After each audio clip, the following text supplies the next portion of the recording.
Hey guys, welcome to a new reading vlog.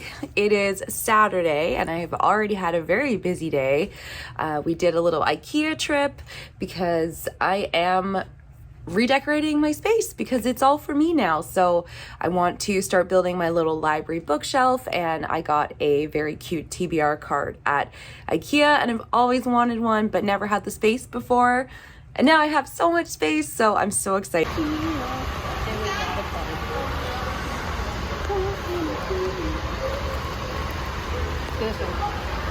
I know, shortcut. It's only 2 miles instead of 10. Oh, look at that pink. Whatever the fuck that is. Wait, I'm lying. It's not a shortcut. Damn it.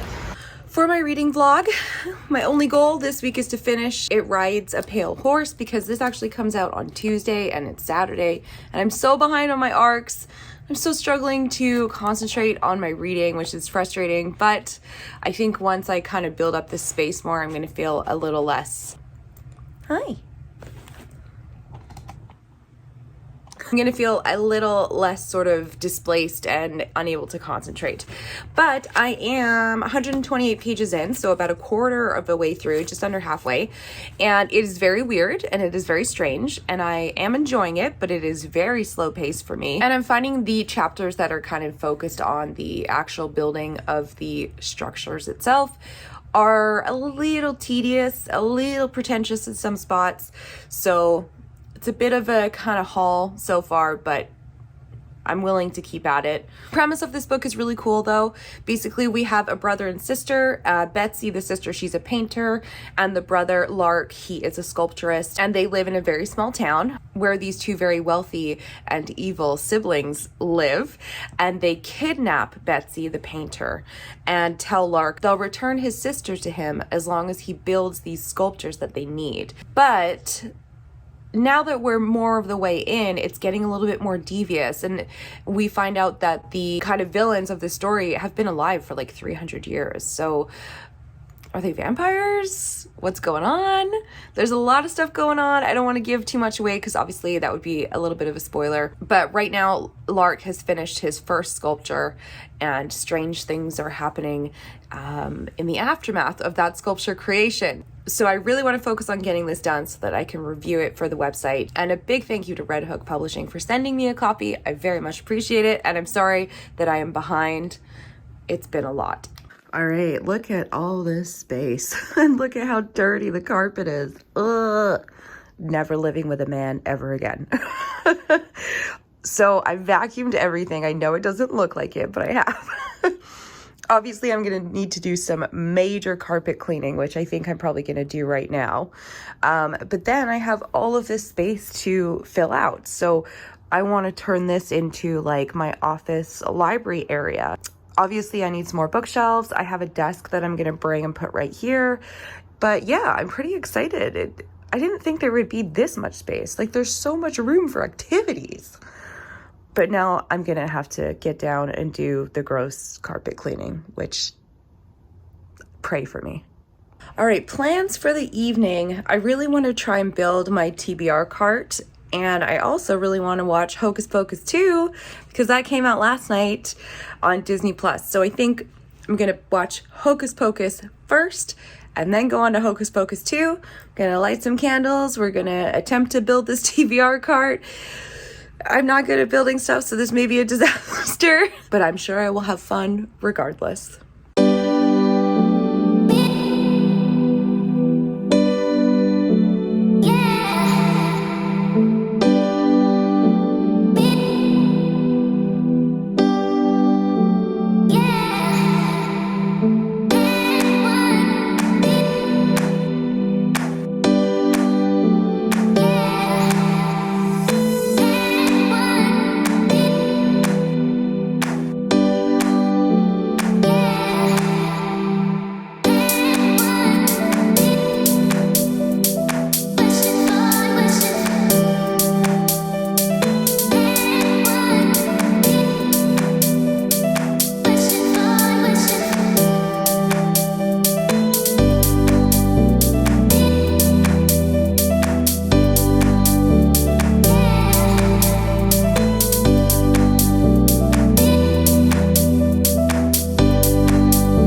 has really gotten away from me. I have 2 massive cleanup projects that I still need to do today. And also I need to go get groceries. But I got to play D&D for a bunch of hours, so, you know, worth it. Yeah. I need to, okay, here's the thing. Here's what we need to accomplish today. I had to move my dresser away from my closet so I could actually use the closet in the bedroom. But unfortunately, that means that all of the stuff in my dresser is now on my floor. Yeah, that's my bedroom right now. Obi is very disappointed in me. So we need to clean that up. And then we need to organize all of my books and get them onto the shelves.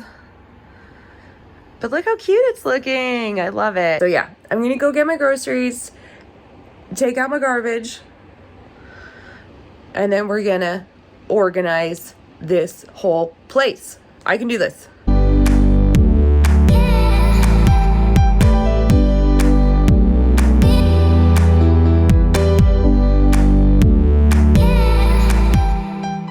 I just found this box under the bed, and I was like, oh, I wonder what's in here. Just eyeballs and a Hello Kitty doll and a ribbon for horse riding. Like, just a little first place ribbon for horse riding. What is my brain? Why did this make sense? Woo, done. Obviously, lots more organizing to do on the shelves, but move the dresser. Can actually use both sides of my closet. I now have a bedside table. It's amazing. Oh, look at all the space we have. Tony's mad. He does not like me moving his stuff, and his bed used to be right there, but I've thrown it out because it's disgusting and given him a new one. He doesn't want it.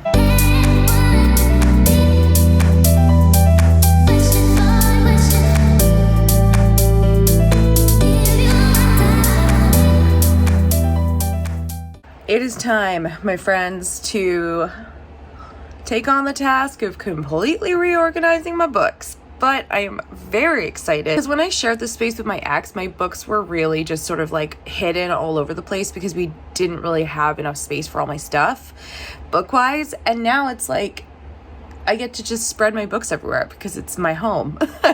So I'm really looking forward to doing this part and figuring out how to do it. I have lots of spaces for books, but it's not sort of your, you know, generic uniform, like here is 6 bookshelves in a row. Like my whole apartment is going to be books because it's my life.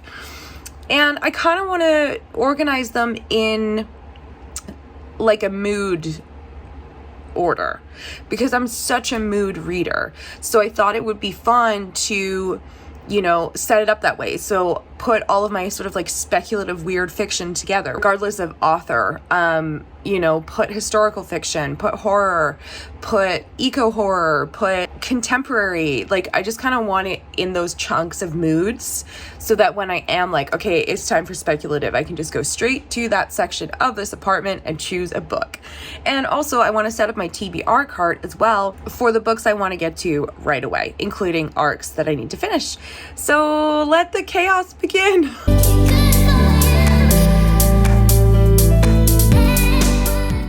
You guys, it's done.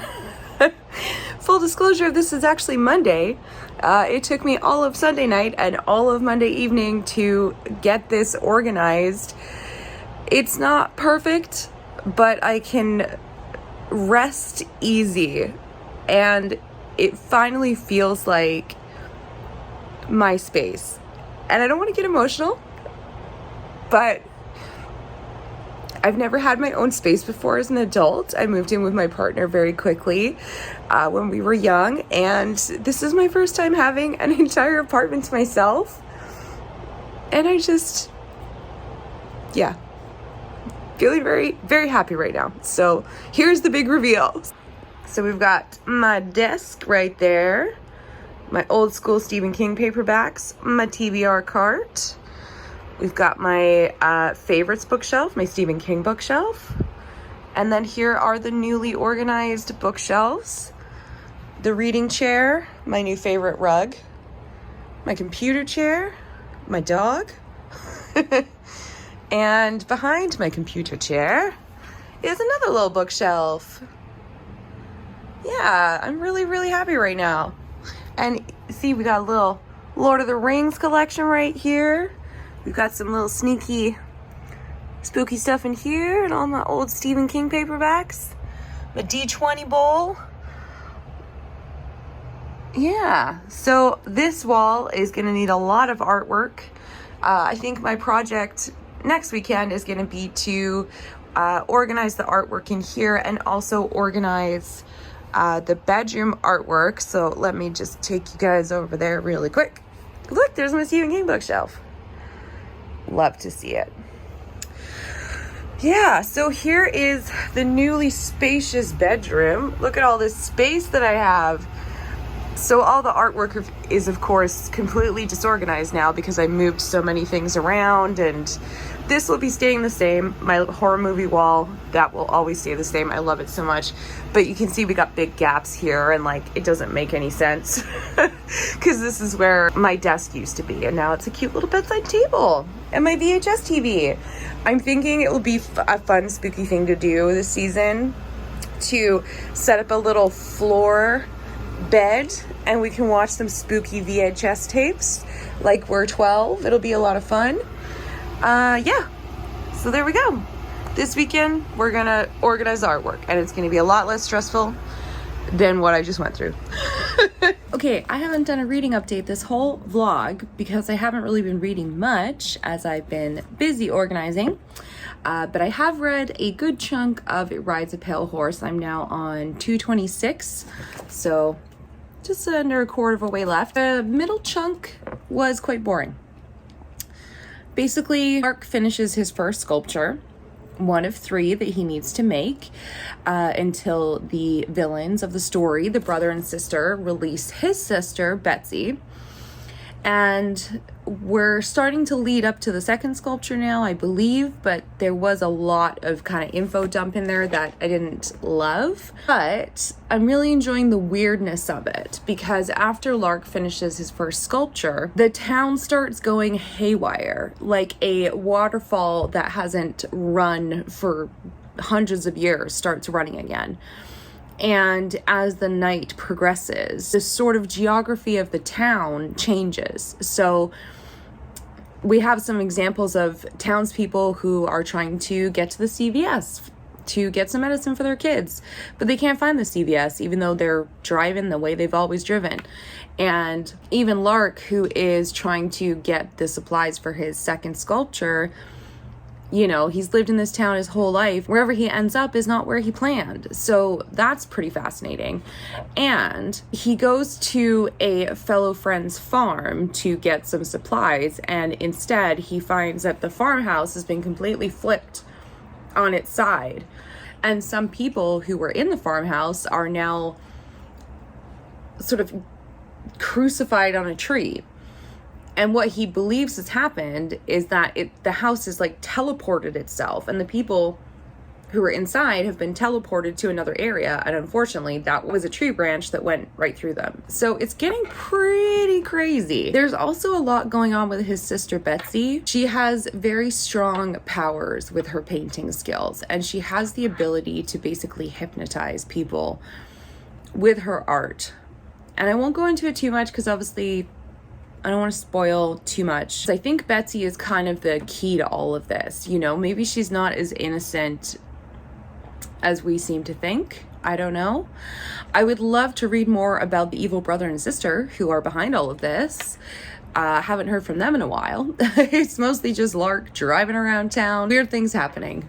But we have now reached the farmhouse, like I said, and things are getting a little bit more exciting. So I was debating starting another book this evening just because this is feeling like a little bit of a slog, and maybe sort of reading a fresh story will kind of boost my concentration. But it is kind of getting exciting now. So I'm gonna have a shower. I'm gonna have a think in the shower. Very important think about what I'm gonna read.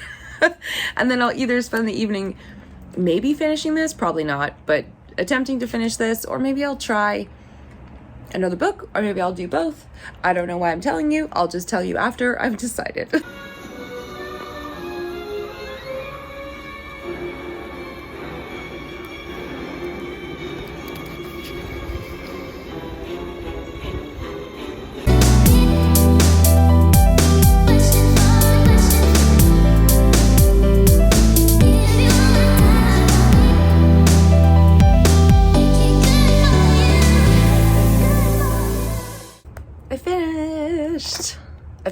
Finally.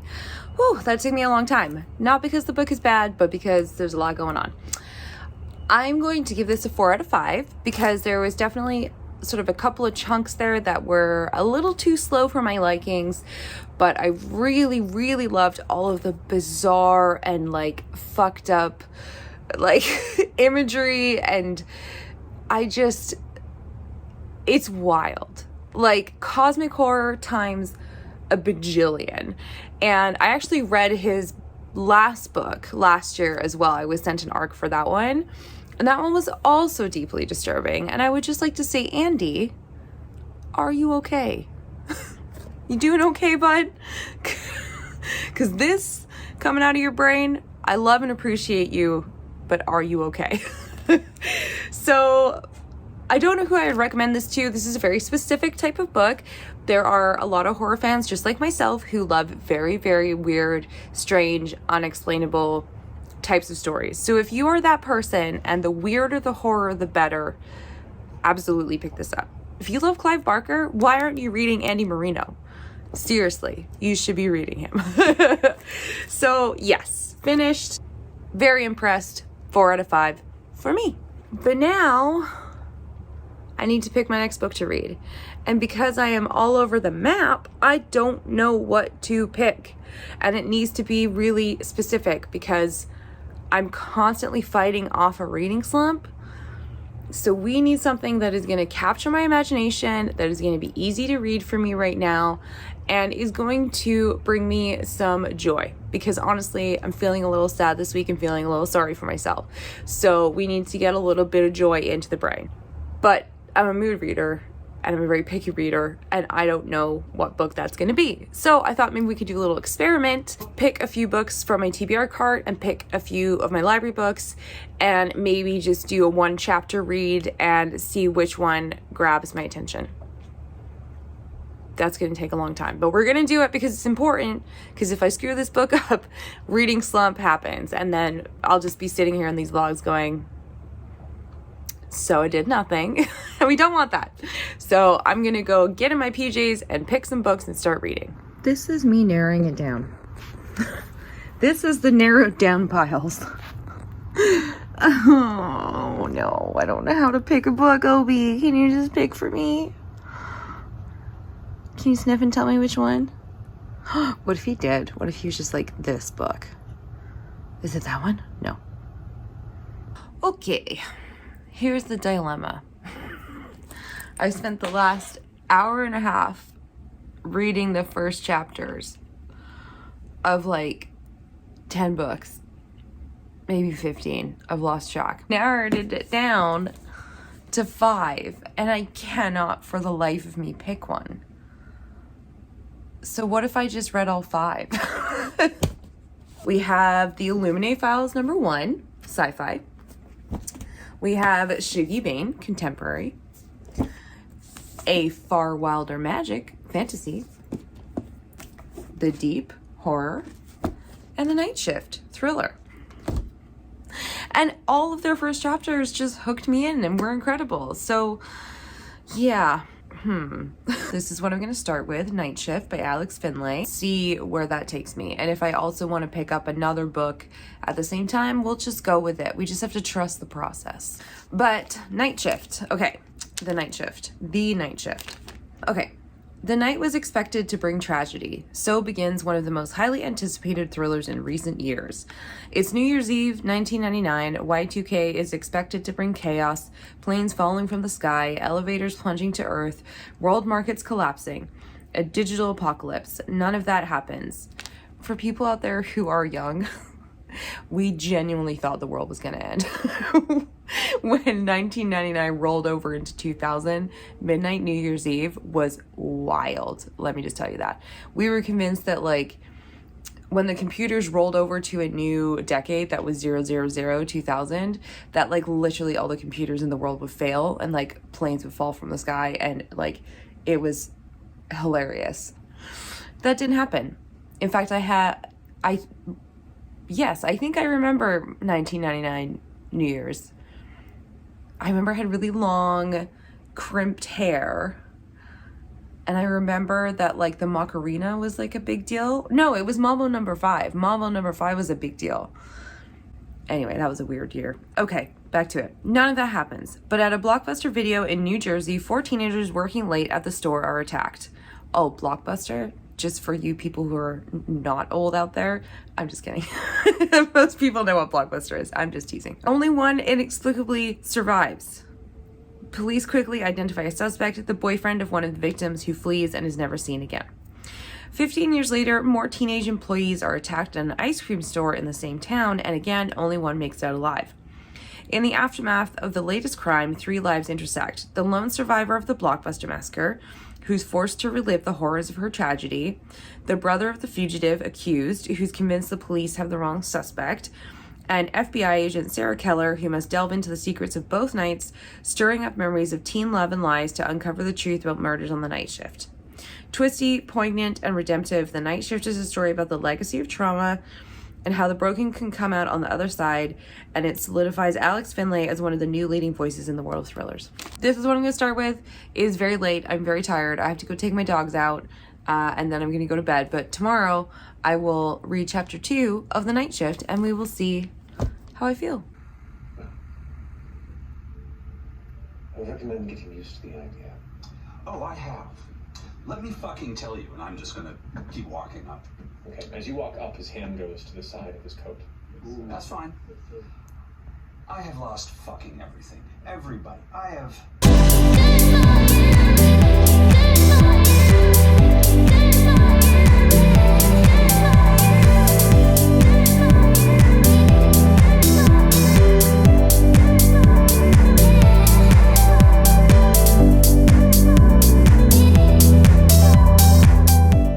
All right, I've put up my art. I've turned the couch into another horror movie wall because duh.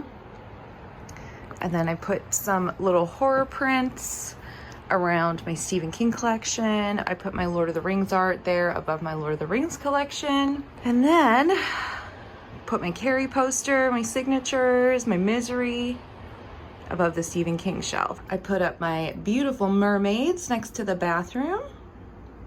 And then I've updated this wall so you can see I've got my pin collections, some art, some Critical Role, and then I've just updated this as well. So yeah,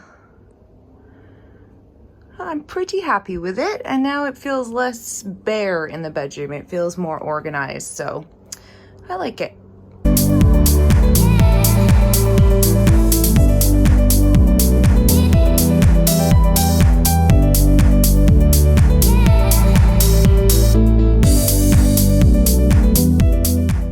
I actually finished The Night Shift and it only took me like 48 hours.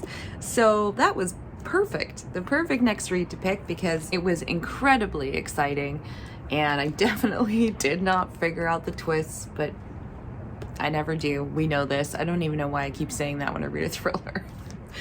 But this is absolutely a 5 out of 5 for me. It actually reminded me of a couple of real true crime cases, but it's not too close to those that it feels like it's, you know, kind of fictionalizing that.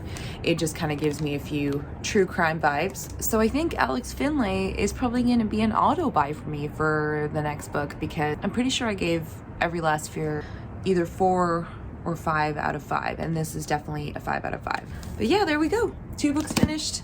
It's been a week. Thank you guys for watching as always, and I will see you in the next vlog, and I hope that you're having a very spooky October so far, and I love all of you.